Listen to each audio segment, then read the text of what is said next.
shot. You've got to use stainless steel shot, and or steel shot of some kind. And so it just becomes. And then you have to have a duck blind. You have to have a dog to retrieve them. You have to have all the decoys and set them out. And it just becomes such a hassle today with all the regulations that very few people hunt ducks anymore, or geese. And so they just, and of course they can produce 2 or 3 broods a year. Oh yeah. And they just multiply and multiply. Each nest coming up with 4 or 5 of them. Yep. And at this point, we're all inundated with geese and ducks, especially geese.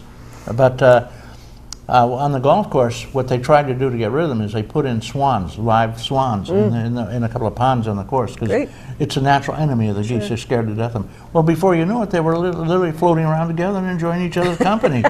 So the next trick was, well, we'll put some dogs out there and have the dogs run around, chase them.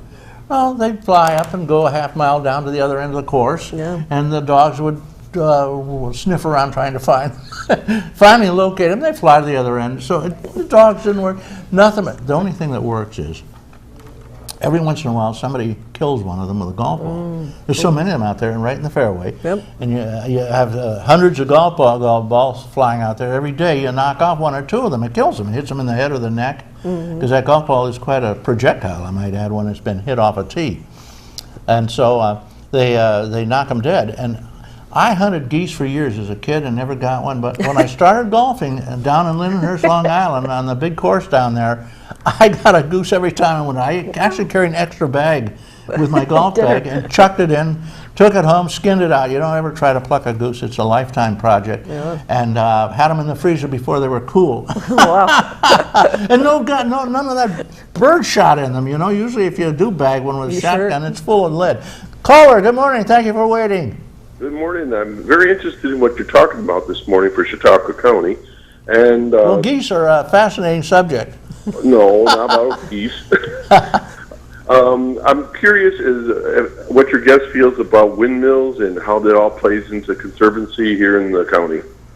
Yeah, personally, windmills are a source of clean energy. The construction and then the view, a lot of people don't like. There's arguments about the noise, the light, but I'll tell you what, there's a huge economic boost from working on windmills, from having people come in and plan how windmills go up. Once they're up and working, they're a very non-invasive, except for the view, use of land, and they produce a lot of energy. I personally love them. I live in an area where I have over 130 of them that I drive by every day, and I think they're these majestic sculptures, but I do understand some people don't like them. How does it, there's talk about changing the microclimates. Is there anything to that? Yeah, you know, they do say, I've read some studies where they say that, you know, because of the wind changing, it can change the climate right around the windmills. But I think we need a lot more study on that. And I think it depends how many windmills. I mean, I know there's a project going on in Allegheny County where there's only about 6 or 12 windmills going up, and that's different than putting up 140 or something like that. Does your agency have a position on windmills, or is this your personal opinion? This is my personal opinion. The agency doesn't have a opinion at this point that I know of, but I'm new with them, and I can see if they have one and make sure it gets up on our website. Okay. Well, thank you very much. Well, thank you, caller. I have an opinion. They're ugly. I think they're worth. I would never put one up. They make a lot of noise. They bat down birds. At one point, they had they legislated a law you couldn't count the birds under them for some reason. But I think they're just ugly as sin. I love the beautiful desert, and now they're putting them up in the desert. These big things flopping around, and out in the water even. You know, the beautiful sea. Here, these big things are flapping around all over the place, and up in the hills, the beautiful, pristine, quiet hills. I can't imagine them up there. I just don't. Solar energy.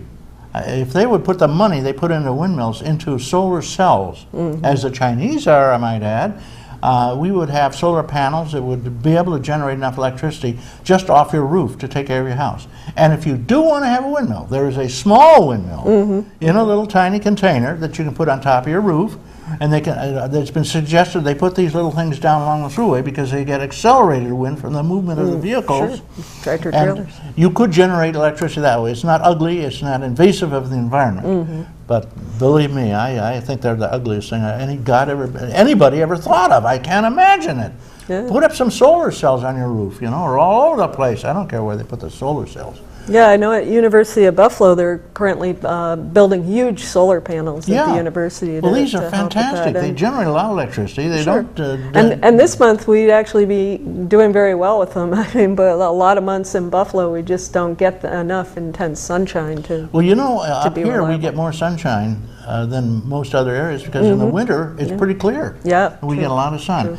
And those solar panels really generate a lot of electricity. You'd be surprised how they do, and they're getting better and better and better. Yeah, and they need better storage facilities to store that electricity. So if you have a time when it's cloudy or not as intense sun, Well, that's one of the problems. New York City has that storage problem, and they beat it. They generate electricity from the upstate lakes, which they have for the electricity. They fill up, and then they run them down through turbines because it's all downhill to New York, and create a lot of electricity.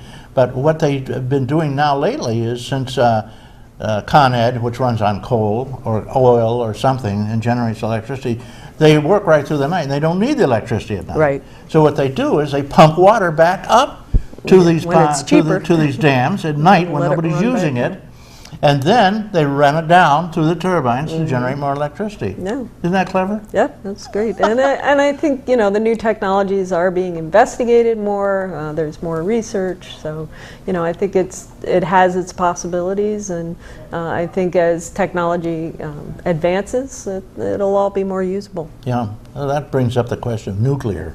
What do you think of nuclear? Well, I'm not for it, but Yeah. I worry too much about accidents and the long-term effects of being near a nuclear. Well, you were on Long Island, and I'm sure you remember that at one point they decided to build a nuclear plant out there. Oh, yeah. And the one little problem they hadn't discussed or planned out when they started building it, back then it was only $5 billion, God knows what it would have been now. And they started building it, and then somebody said, well, what if there's an accident or something? How do you evacuate 7 million people instantly? Exactly. It's impossible. Yeah. There's no evacuation plan. So at that point, they stopped building it, but you still had to pay the $5 billion that was bonded for a good part of it. And so the electricity down in Long Island costs about, I don't know, last time I looked, my electric bills were running $300 a month. Oh, sure. And they can be much higher than that now. Yep. And in New York, and especially in Long Island. But you're still paying for that plant that they built and then they had to basically tear down.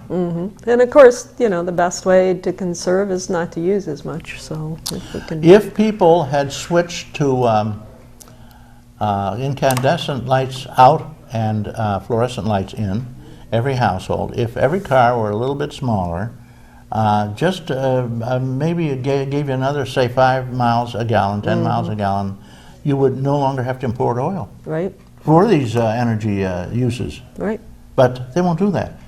They like the oil. It's part of the big, rich potency problem here, the monopolies that are running our country, the rich and powerful. They want us to use the oil. Yeah. And so they're not doing anything about it. For instance, the small cars, the Smart, in France, get 65 miles per gallon. But before they imported it, you've got to cut that down to 40 miles per gallon. So the Smarts in this country only get 40 miles, even though they could get 65. Well, there's other things you got to do. And so give me a break here.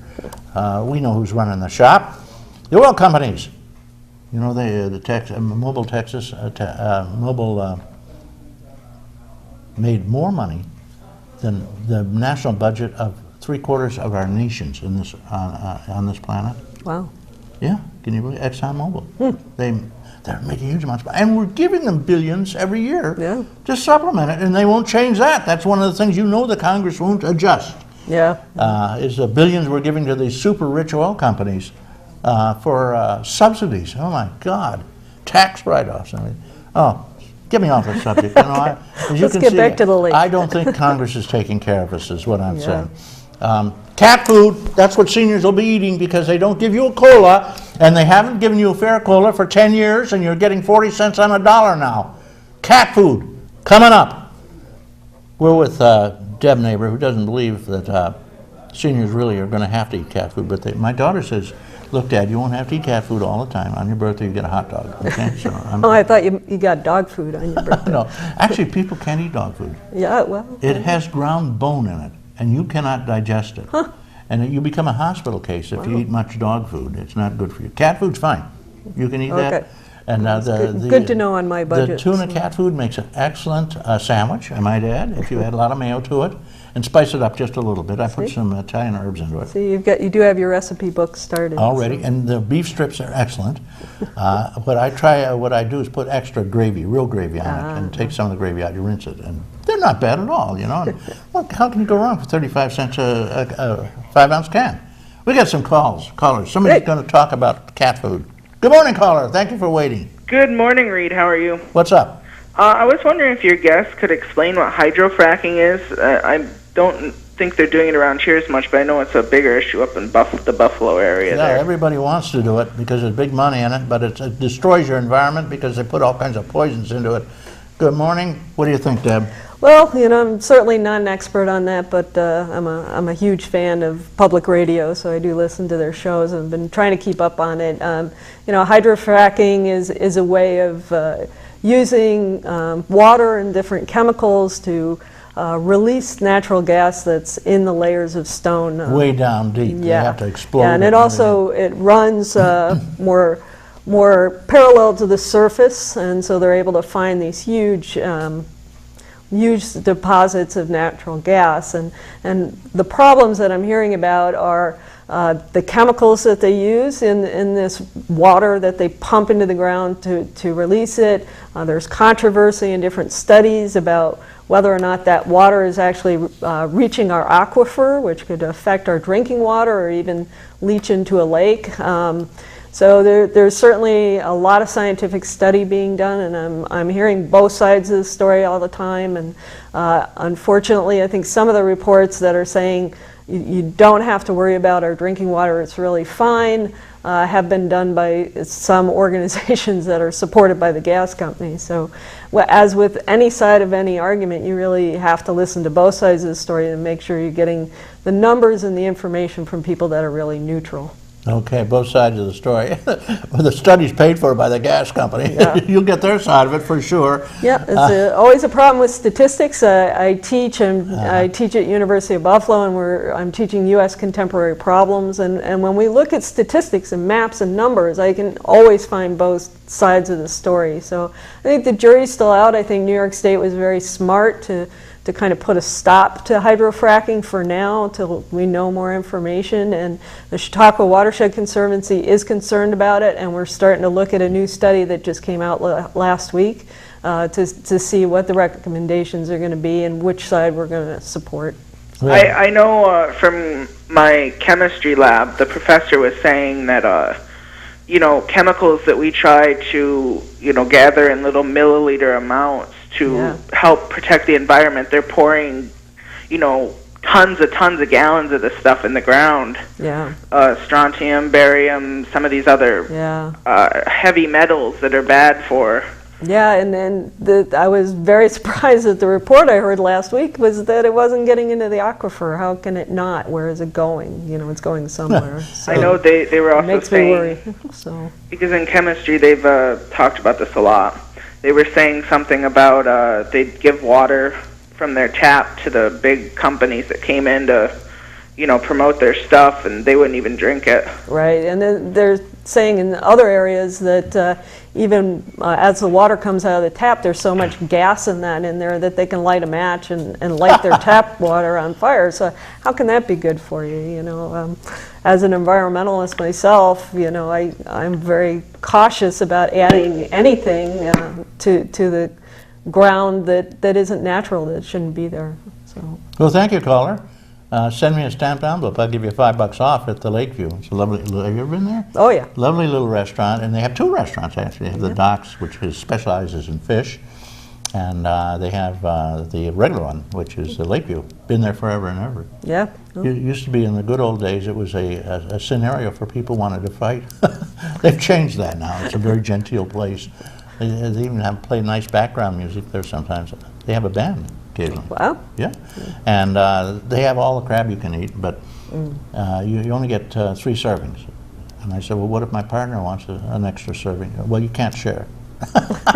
They don't have share police there, though, so you'd sneak one in. Sneak it under the table. But I don't see how anybody could eat one